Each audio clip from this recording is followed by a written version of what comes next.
Melody memukul-mukul pipinya sendiri, lalu buru-buru melempar tas ke sofa.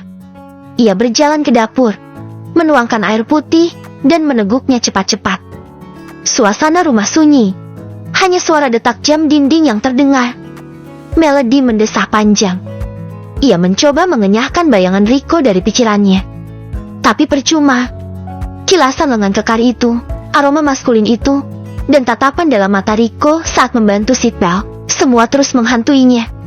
Melody memukul-mukul kepalanya sendiri lagi. Aduh, Mel, sadar, sadar. Kamu sudah menikah? Ia menghela napas panjang, lalu memutuskan langsung masuk kamar dan mandi air dingin sebelum pikirannya semakin melantur. Di tempat lain, di apartemennya, Rico berdiri di depan jendela besar, memandang lampu-lampu kota yang berkilauan di bawah. Ia masih mengenakan kemeja yang digulung sampai siku, dasinya longgar, jasnya dilempar asal ke sofa. Tangannya memegang segelas whisky, tapi ia bahkan tidak menyentuhnya. Yang ada hanya Melody. Melody dengan senyum lembutnya, dengan tatapan setianya, dengan ketulusan yang terasa seperti tamparan keras bagi Rico. Rico menggeram kecil, lalu meneguk whisky itu dalam sekali teguk. Apa yang kamu lakukan, Rick? Gumamnya pada diri sendiri. Kamu pernah disakiti. Kenapa malah mau menyakiti orang lain? Tapi saat memejamkan mata, yang muncul lagi-lagi hanya wajah Melody. Dan Rico tahu, ini baru permulaan. Pagi itu, Melody berusaha menyiapkan dirinya sebaik mungkin. Ia berdiri di depan cermin, membetulkan kancing blusnya, memastikan roknya rapi. Tapi sekuat apapun ia berusaha, pikirannya tetap melayang. Baru sejam lalu, ia sempat bertukar pesan singkat dengan Franz, suaminya, yang masih dinas keluar kota. My hubby, jangan lupa sarapan ya. Mel, jangan kerja terlalu keras. My wife, iya, kamu juga. Hati-hati di jalan. Pesan yang manis, tapi terasa hamba. Seperti formalitas. Seperti dua orang teman lama yang sekedar bertukar kabar, bukan suami istri yang penuh gairah. Melody menarik napas panjang. 6 bulan terakhir, hubungan mereka memang berubah. Dingin, hamba, bercinta, bisa dihitung dengan jari. Bahkan ketika ia berusaha mendekat, Franz selalu punya alasan klasik. Lelah, banyak kerjaan. Atau, besok aja, ya. Dan saat akhirnya mereka melakukannya, Melody selalu ditinggal dengan rasa hampa. Belum sempat dirinya mencapai puncak kenikmatan, Franz sudah lebih dulu menyerah, memunggunginya dan terlelap. Melody mengepalkan tangan kecilnya. Ada rasa kecewa, rasa tidak puas, rasa haus. Ia bukan perempuan murahan, tapi ia juga manusia biasa yang punya kebutuhan.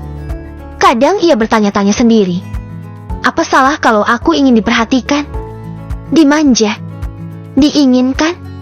Puncaknya, ketika Melody pernah menyinggung soal anak harapan kecil dalam pernikahan mereka.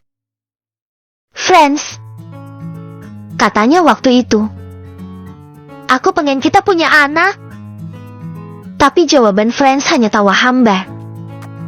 Anak? Sekarang? Gila, Mel. Kita masih banyak cicilan rumah, mobil, belum lagi tabungan. Santai aja, kita kan masih muda. Santai. Semua harus santai. Bahkan kebahagiaan pun harus ditunda. Bahkan cinta pun harus dijadwalkan. Melody mengepalkan tangan erat-erat di depan cermin. Wajahnya tetap cantik, tapi ada sorot mata kosong yang tak bisa disembunyikan. Hari ini, isi kepalanya penuh. Penuh dengan intrik. Penuh dengan pertanyaan-pertanyaan yang tak berani ia ucapkan keras-keras. Kenapa Franz berubah? Kenapa aku merasa kesepian, padahal aku punya suami? Kenapa justru aku merasa lebih hidup ketika bersama Pak Rico semalam? Melody menggeleng cepat, seolah mencoba menghapus bayangan tentang Rico. Tapi itu percuma. Wajah itu, Tatapan itu, bau tubuh maskulin itu, semua masih membekas kuat di memorinya, membuatnya merasa bersalah sekaligus merindu. Melody meraih tas kerjanya. Ia harus kuat. Ia harus tetap menjadi istri yang baik. Ia tidak boleh goyah. Tidak boleh. Dengan langkah cepat, Melody keluar rumah, mengunci pintu, dan menuju mobil dinas. Ia tahu, tak lama lagi, ia harus bertemu Rico lagi. Menjemputnya. Menjadi sekretaris profesional seperti biasa. Tapi yang tidak ia tahu, perasaannya hari ini tak akan semudah itu dikendalikan. Air hangat mengguyur tubuh Rico yang tegap di bawah shower. Pagi itu, seperti biasa, ia memulai harinya dengan rutinitas. Lari ringan, lalu mandi sambil menyusun agenda kerja di kepala. Namun hari ini, pikirannya tak sebersih biasanya. Leher itu, leher jenjang dengan rambut yang terikat ke atas membuka bagian kulit putih yang tampak halus dan menggoda. Leher Melody. Seketika, Rico menutup matanya. Air mengalir melewati wajahnya, tapi yang ada dalam benaknya justru ekspresi gugup Melody semalam di restoran. Bagaimana tangannya sedikit gemetar saat memegang sumpit. Bagaimana suara Melody sedikit bergetar saat menjawab pertanyaannya tentang suaminya. Dan tadi malam, waktu ia hendak membantunya melepaskan seatbelt, jarak mereka hanya beberapa sentimeter. Ia bisa mencium samar aroma parfum Melody lembut, feminin, tidak berlebihan. Rico mengepalkan rahangnya, menegangkan otot-otot di lengan dan dada. Sudah 3 tahun sejak ia resmi bercerai dari mantan istrinya. 3 tahun ia menutup hati. 3 tahun pula ia membiarkan hidupnya hanya berisi kerja, kerja, dan kerja. Tapi Melody berbeda. Wanita itu bukan hanya cantik, tapi juga apa adanya, santun, dan tidak murahan. Ya, meskipun suka ceroboh, berisik dan cerewet. Ia tahu Melody sudah menikah. Ia tahu ini bukan wilayah yang pantas untuk dijelajahi. Tapi sebagai pria dan sebagai duda yang lama hidup sendiri, ia tidak bisa membohongi nalurinya. Ada sesuatu dari Melody yang mengguncang. Rico menyeka wajahnya kasar dengan kedua tangan, lalu mematikan shower. Ia menatap bayangan dirinya di cermin. Matanya tajam, dingin seperti biasa. Tapi pagi ini, ada bara yang menyala di balik solok itu. Kendalikan dirimu, Rico. Dia istri orang. Rico menghembuskan napas. Ia mengambil handuk, mengeringkan tubuhnya yang kekar. Dengan gerakan efisien, ia mengenakan kemeja putih bersih yang langsung melekat sempurna pada tubuhnya. Lengan kemeja ia gulung hingga siku, memperlihatkan urat-urat yang menonjol dan kulit coklat yang menggoda. Dasi ia biarkan tergantung longgar di leher. Jam tangan mewah melingkar di pergelangan kiri. Rico Arshavindra Wirantara siap ke kantor. Tapi hari ini, ia tahu, ia akan kembali melihat Melody. Dan ia tidak yakin, apakah bisa tetap menahan diri seperti kemarin. Bab 7. Undangan dari sahabat. Melody mematuk dirinya sekali lagi di kaca mobil sebelum menyalakan mesin. Hari ini, entah kenapa ia butuh waktu lebih lama berdiri di depan lemari pakaian.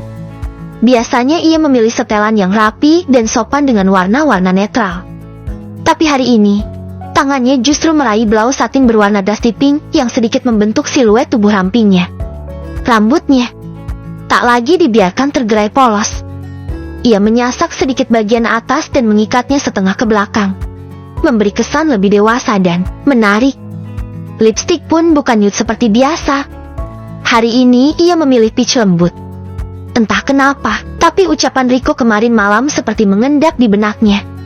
Satu kalimat singkat itu cukup membuat Melody menyesap sensasi yang aneh sejak pagi tadi. Bukan hanya karena dipuji oleh atasan, tapi karena nada suaranya, tatapannya. Ia belum bisa melupakannya. Memang selama ini Melody tidak terlalu pintar berdandan. Ia suka makeup yang flawless, pakaian pun yang penting nyaman dan sopan. Mengingat, sejak masih gadis, ia memang seorang yang pekerja keras dan penampilan nomor kesekian baginya. Mengingat, dirinya seorang perintis bukan pewaris, CT sudah pasti untuk urusan penampilan.